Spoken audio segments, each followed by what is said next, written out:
What's the most satisfying act of revenge that you've ever experienced? Story 1. It was actually against me, if that gives you any clue as to how justified and perfect it was. When I was 4 and my brother was 6, we were on our way to great-grandfather's funeral. My parents stopped at McDonald's, and out of my brother's small fry bag, the 4.5-inch tall white bag of fries, he pulled out an 11-inch fry. Impossible, right? We were in the back seat and I saw it. He yelled to my parents to witness this awesome fry, but before they could turn around, I snatched it and ate it. He was upset. Whatever. 12 years later, I was home after school with no parents around. My friends were hanging out in the kitchen. Everyone was scurrying around for an after-school snack. My brother and I were at the table, and our friends were in the other part of the kitchen. Out of this bag of wavy Lays, I pulled a potato chip that was literally the size of my skull. I had no idea how this thing didn't break in transit. I was like, "Oh my god, guys, look at this chip."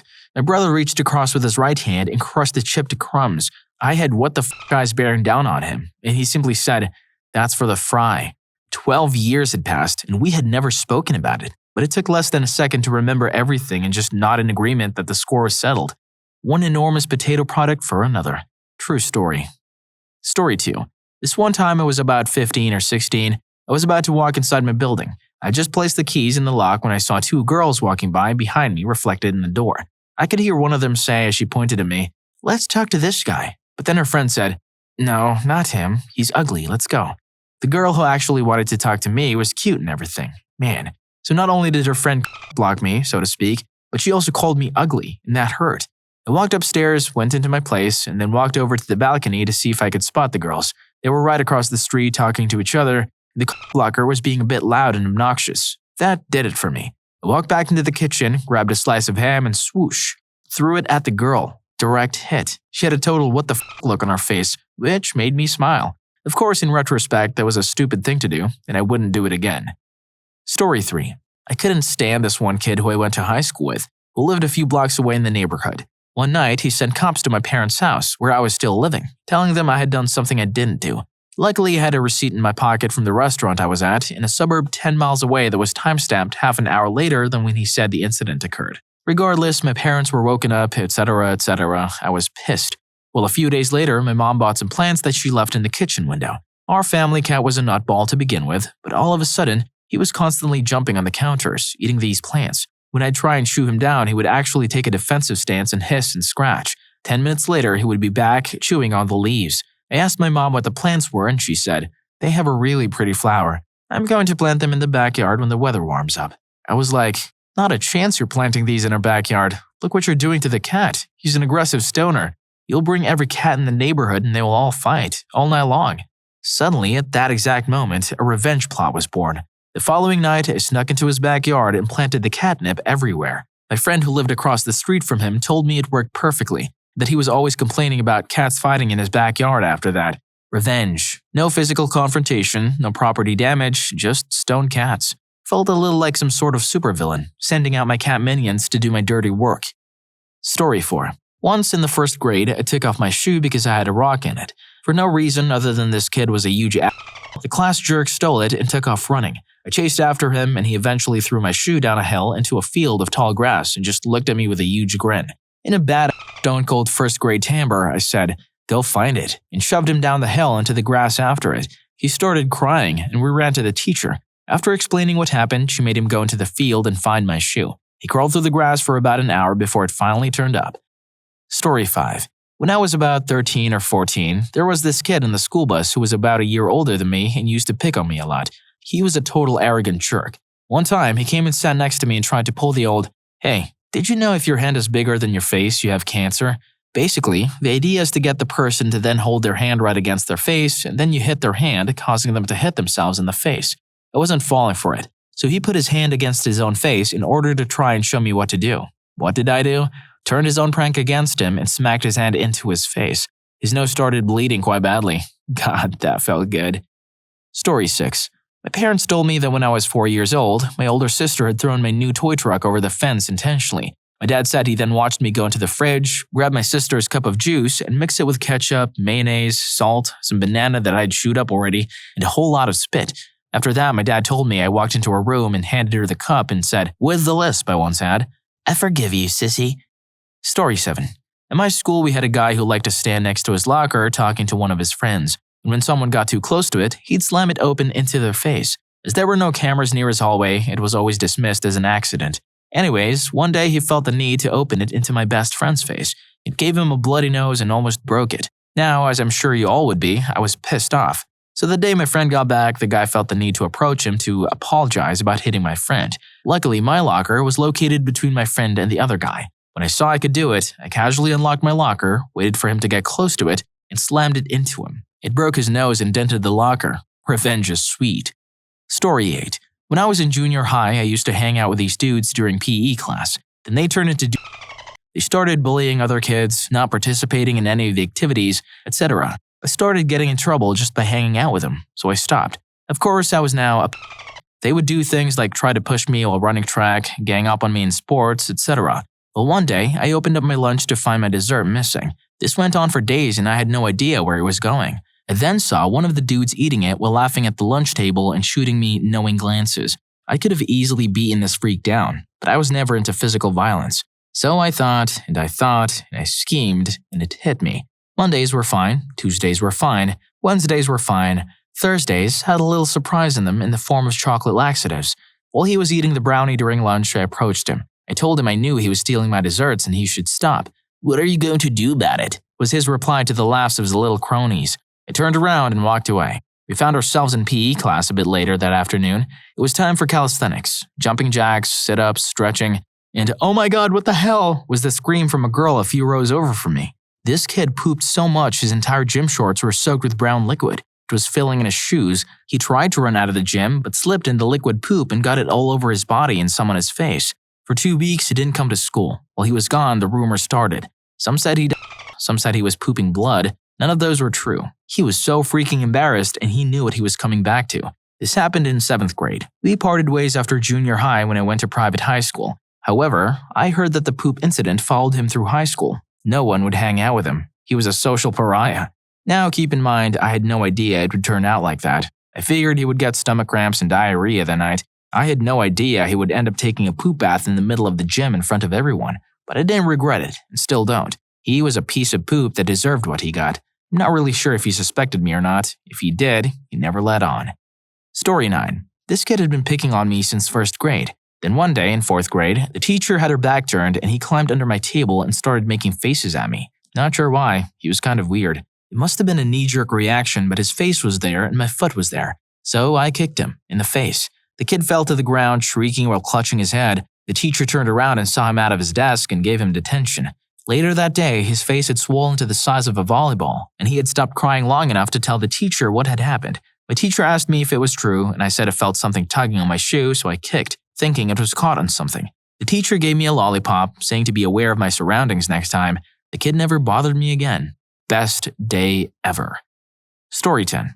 My Xbox Live account was stolen from me by some random person I didn't know. Not really sure how he did it. Maybe got lucky and guessed my password or something. But anyways, I woke up and tried signing on and it wasn't working. I tried recovering it and said my password was wrong. Went on my second account and said the stolen account was off of my friends list. Seemed as if my account had vanished into thin air. At the time, I was pretty big into Call of Duty World at War, and I was in the top 1,000 players for Search and Destroy. So I went into the leaderboards and eventually found my account with a different gamertag, and the friends deleted. So I called Xbox support and began a very long process to get my account back.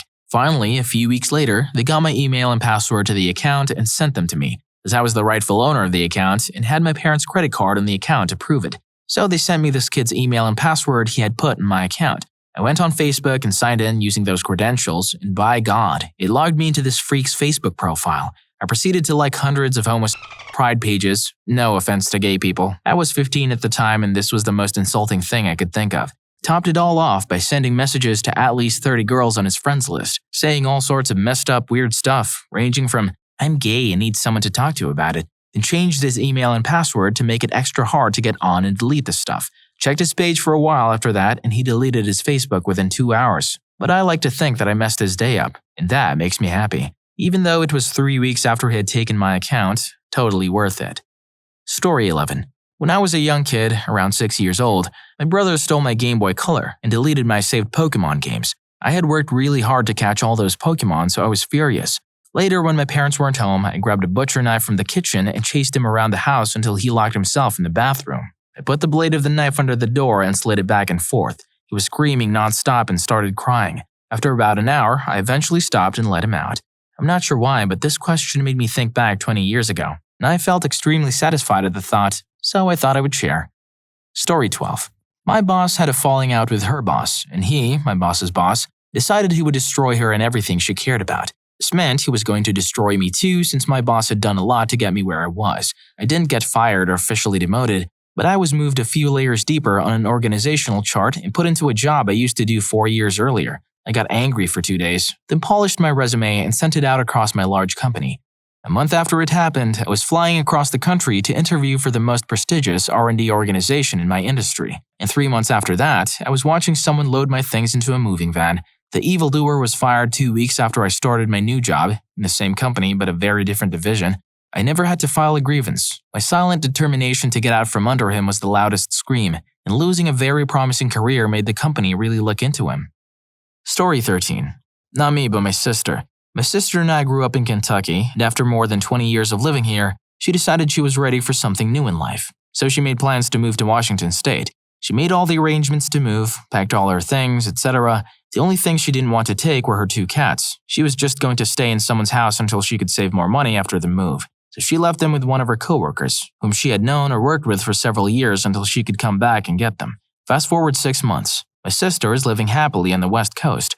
A mutual friend of all of us, mine, my sister, her coworker, sees the said coworker where my sister worked with him. The friend asks how everything is going and how the cats are. While refusing to make eye contact, he tells her friend, one got out about a month ago, the other a week ago.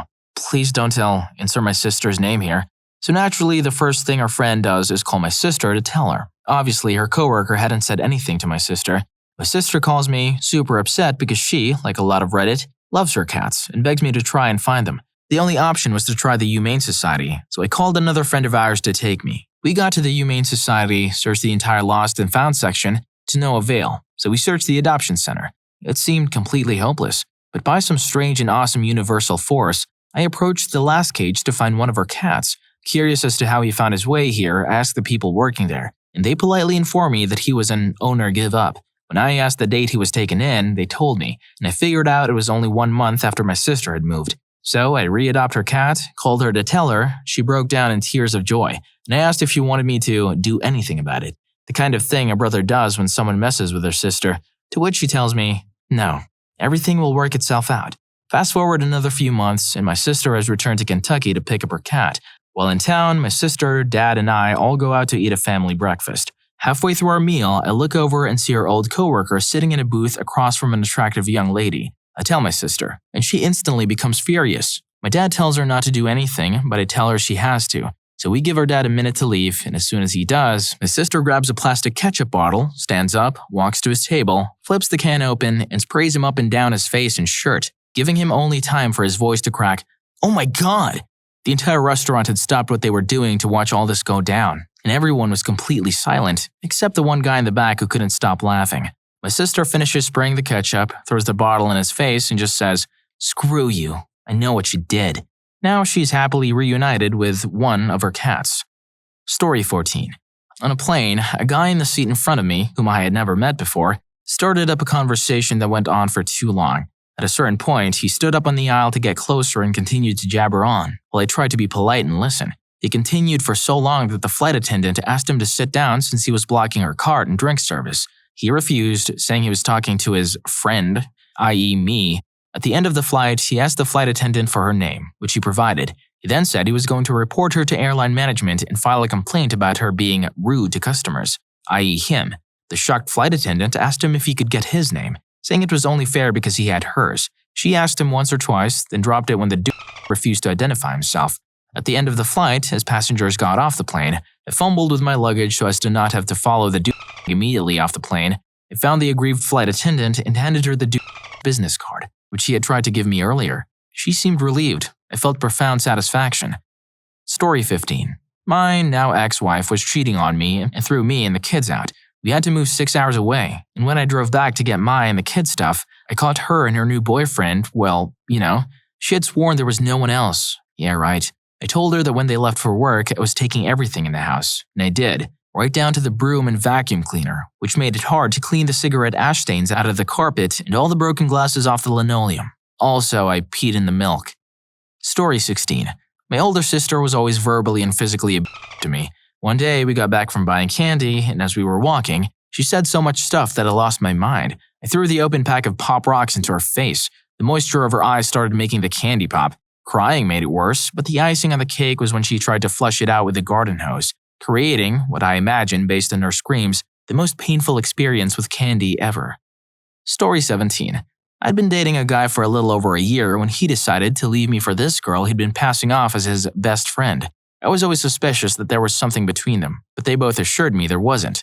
I was heartbroken. I've never quite been the same after that. Anyway, I hooked up with his best friend. That was the first time I'd had a smile on my face in months because I knew it would hurt him, and it did.